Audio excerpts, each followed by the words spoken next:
My dear brother, Bishop Callist, my dearest fathers, religious sisters and fathers, brothers, my dear youth, my dear friends,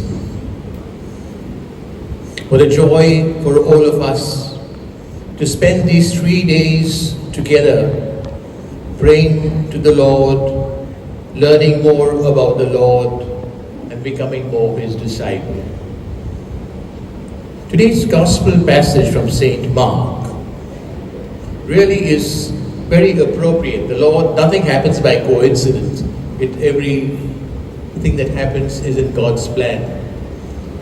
Today's Gospel, the scribes were the ones who specialized in studying the law, writing about the law, the canon lawyers, as it were, of that time, who studied what the law said about different things.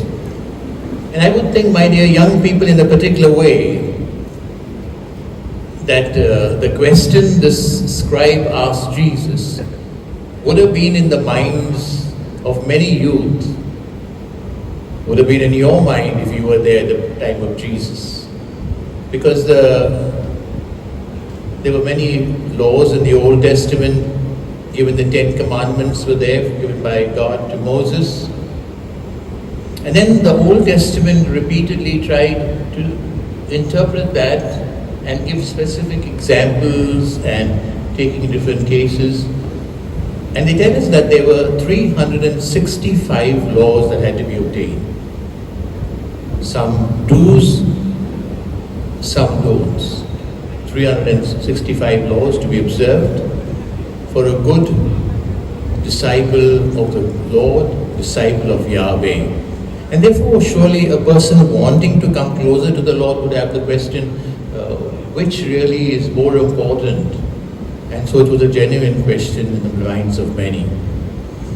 And Jesus' answer, love the Lord with all your heart, all your mind, all your strength, and then again, and love your neighbor as yourself. These two summarize everything. And if you look closely,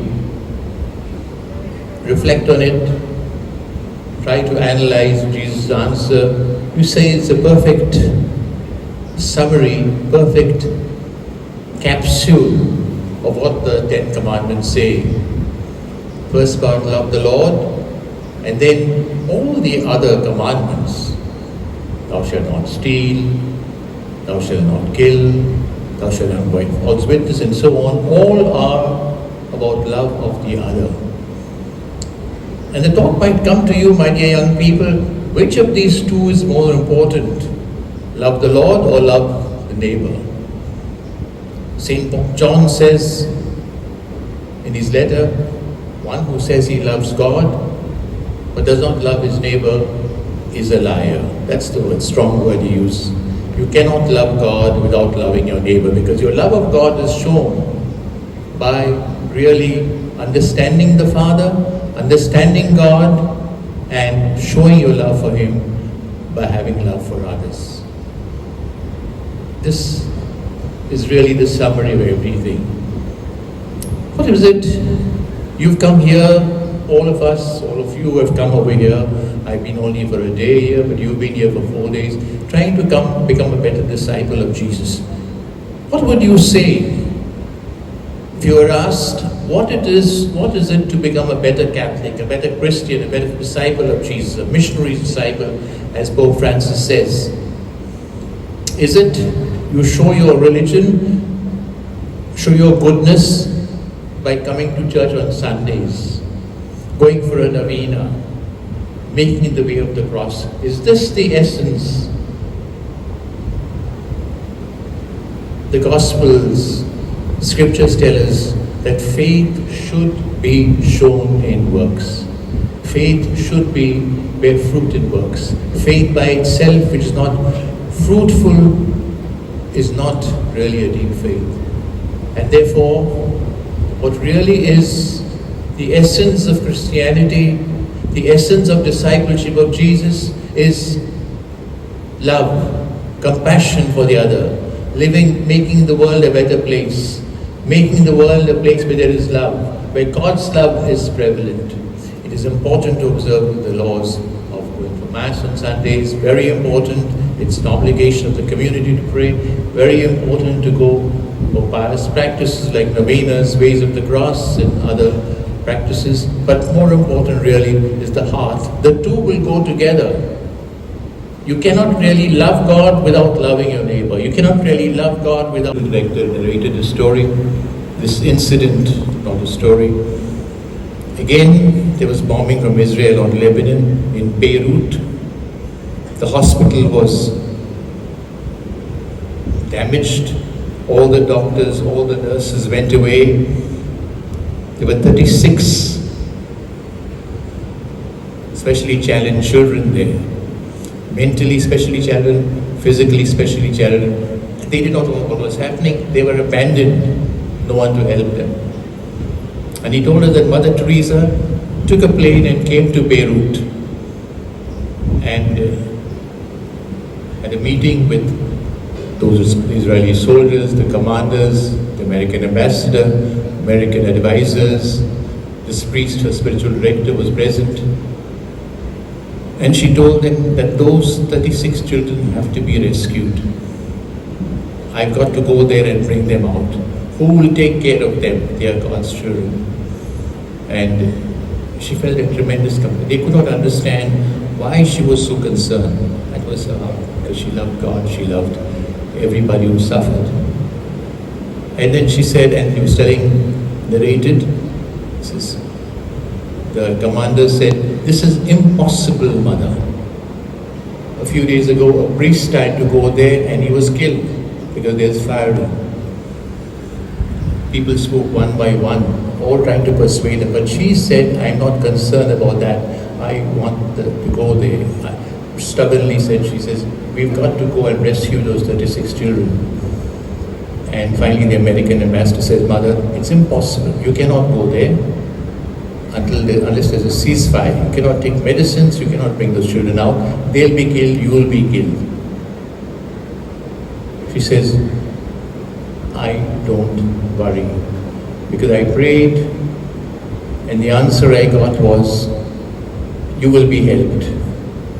So they said, "Mother, there's nothing we can do," and they ended the meeting. And she says, "I'm going to pray."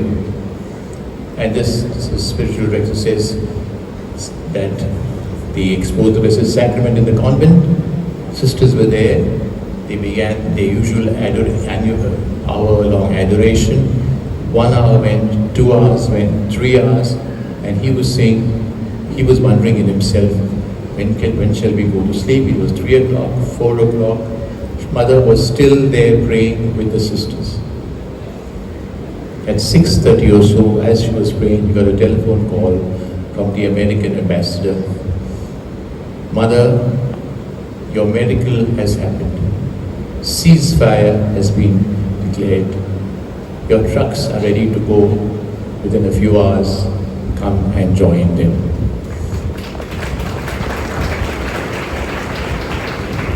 The priest, as he was narrating, had tears in his eyes. He could not believe. This was because Mother loved God. And because she loved God, she loved his children. And I saw pictures of Mother afterwards cradling these little children, not knowing what's happening, not knowing who's this, and she was embracing them with so much love and affection. That is love of God. That is love of the Father. That is love of Jesus. My dear young people, my dear participants in Kairos, you have come over here to get once again filled with the Holy Spirit. Once again to understand what the Holy Spirit wants. I've just returned from the synod, I was saying, and one of the key points we're still analyzing, still studying. The final English translation was not out when I came here on Thursday. It will probably be out maybe today or tomorrow. We're still analyzing it. One of the key points, and this I want to share with you because it concerns us, is to understand our baptism, to understand that the Holy Spirit has come on us, and to see what the Holy Spirit wants. My dear young people, be conscious of that even more. Baptism is not just a pouring of water or a dipping in water. Baptism is a calling. Baptism is a challenge. Baptism is a mandate. In baptism, Jesus says, come. And in baptism, Jesus says, go. And that is what you have got to ask yourself, as I ask myself. What does my baptism mean? What does confirmation, where I get the Holy Spirit and is confirmed on me? The formula we use, bishops uses, be sealed with the gift of the Holy Spirit. The Holy Spirit comes down forcefully, once again in confirmation. What is baptism asking of me? This, you've had many talks, you've had many reflections, you've had prayers, worship, song, the beautiful music and worship last evening was so touching, where all of you so enthusiastically prayed to the Lord, praising the Father, thanking the Lord for everything, asking Jesus to come into your hearts. The question is now, what do I do? How do I go out? My dear young people, you are not only the future of the world, of the church, you are the present. We don't, as it continuously we speak this, we don't tire of saying this. The Holy Father has been saying this. There was a whole synod on the youth 4 or 5 years ago. I was present for that as a nominee of the Holy Father and saw the enthusiasm of the youth. Today, as we go out, I want you to ask yourself what you should be. As I see it, the world is today in need of peace. Coming from Europe, continuously you see conflicts everywhere, hatred, violence, anger, terrorism, anxiety, unhappiness, insecurity, not sure of how things will happen. You must be agents of peace. You must transform the world. Jesus came to give peace. In a few months, in a short few weeks, we will begin Advent and then Christmas, the Prince of Peace. I want to ask you, what can you do to bring peace into the world? Yesterday, our dear Bishop Kairos says, go out and transform the world. He said, why don't you join the civil services? Why don't you join politics? We had last evening the presence of eminent politicians over here. They get to show the necessity they have.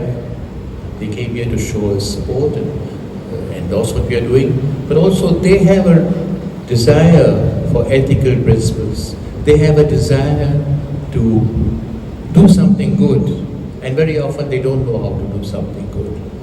You must see how you could be agents of peace. We had a meeting in Asia in Bangkok. For the first time we had the biggest number of bishops assembled, Bangkok conference, general conference, about 200 bishops from Asia assembled. And one of the a new thing which came up, priorities was, we must be like Jesus, bridge builders and bridges are